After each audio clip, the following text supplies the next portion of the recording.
Very few things get better with age. Wine, fine leather, certain types of cheese if you're into that. But one thing that doesn't usually make it on that list is cars. Parts wear out, things break, electronics tend to crap out, but when kept up, an old car can be as good as an old scotch. So as we cross the bridge into 2021, I would love to talk about some cars that are just the right age. Like old scotch, 25 years is a pretty good number for an old car because you can import them into the US legally, meaning you can now own some forbidden fruits that we've been denied for years. So hit that sub button down below and get ready because I'm about to show you some of the coolest cars you can now legally own in the United States. Let's go. Now, let's start off with something not from Japan. Can you believe that? Don't worry, we'll get there. But the first car on our list is actually from our friends over in the United Kingdom.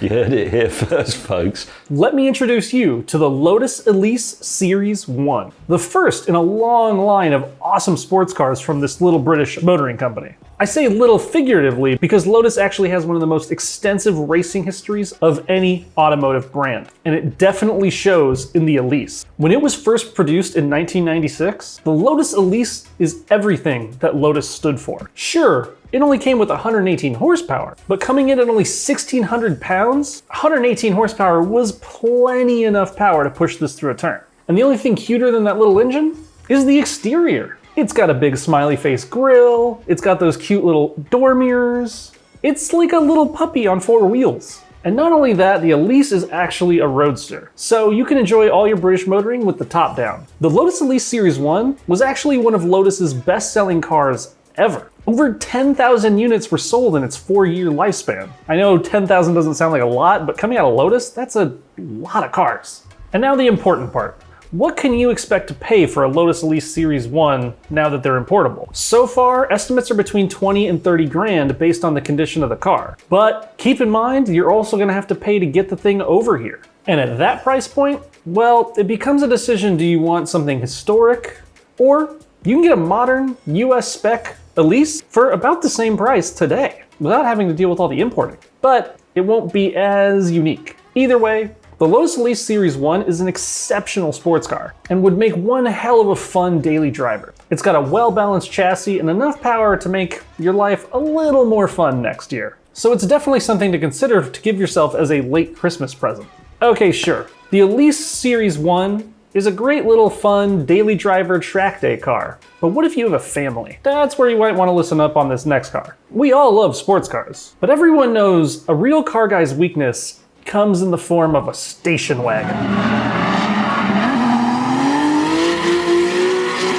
Something fast, sleek, stylish, but can also help you out if you need to make a trip to Home Depot. And one very important wagon in automotive culture is coming up for import next year. The Nissan STAGEA. And hold on. Ain't no hold up. Listen, bro. Ain't no hold up. It ain't gotta be no hold up. I'm asking you a Ain't no question. hold up. Calm your enthusiasm before everyone freaks out and says that this is a Skyline station wagon. It's actually kind of a different model. Sure, most of the components from the Nissan Skyline made it into the STAGEA. So if you want to actually convert a STAGEA into a GT-R wagon, no one's gonna stop you. But out of the box, this is no Skyline GT-R. The STAGEA did get a version of the famous iconic RB series of Skyline engine, from the naturally aspirated RB20 to the big monster RB26. Yes, the same one from the GT-R. And there's even top-level STAGEAs that have been given a once-over by Autech. And these ones include a 5-speed manual transmission, all-wheel drive, Brembo brakes, BBS forged alloys stock, and a number of handling upgrades.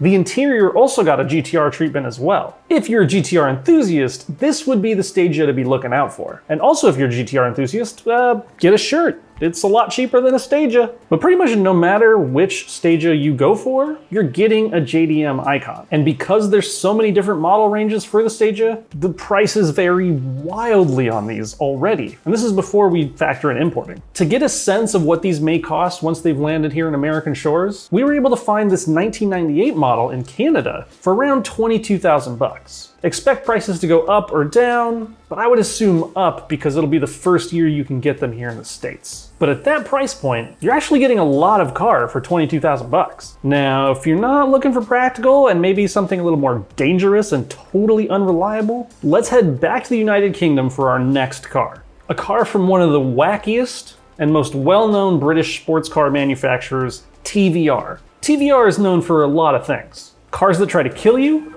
but he was never celebrated, maybe. insane power-to-weight ratios, no safety features, and horrible ergonomics, just to name a few. And would you like to guess where the door handle is? Nope, you're quite wrong. It's that little button there. Wait, why are we including this car again? Oh, right, because TVRs are mentally insane.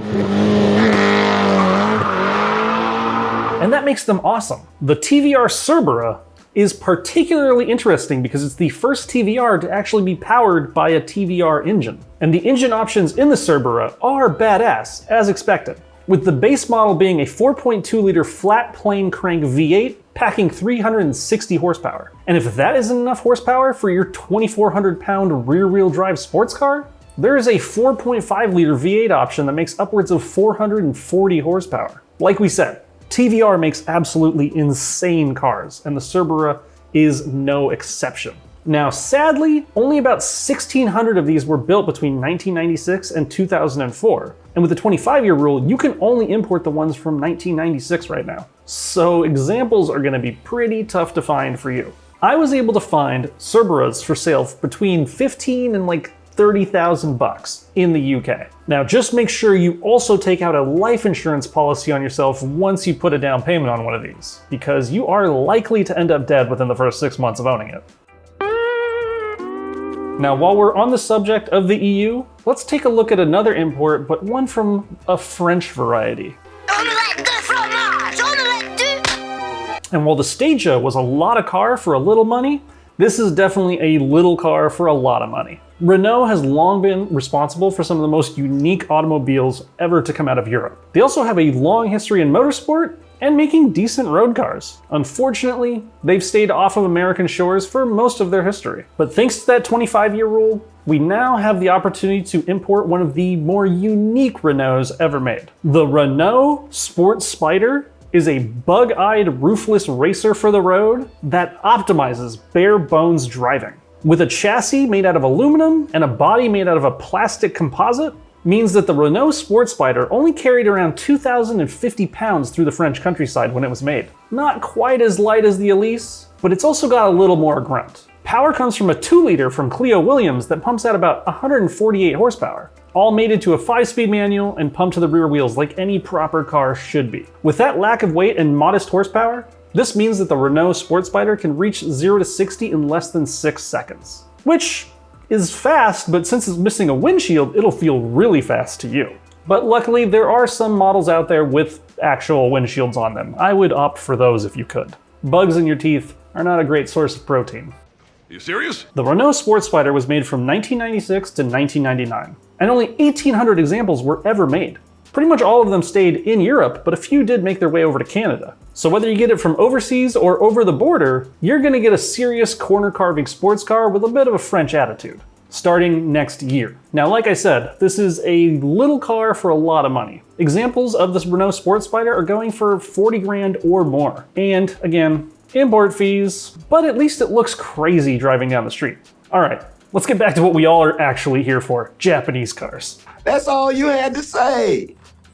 And the next car on this list is the one you're all waiting for, I assume. The R33 generation of the Nissan Skyline actually became available for import and legal ownership in America last year. But the special limited editions are gonna be coming out over the next few years. And one of my favorite editions of the R33 is the LM Limited.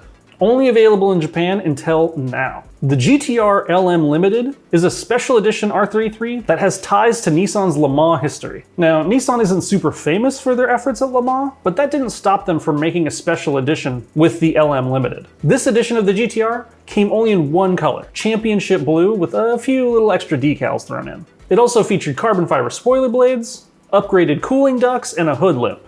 Hood lip?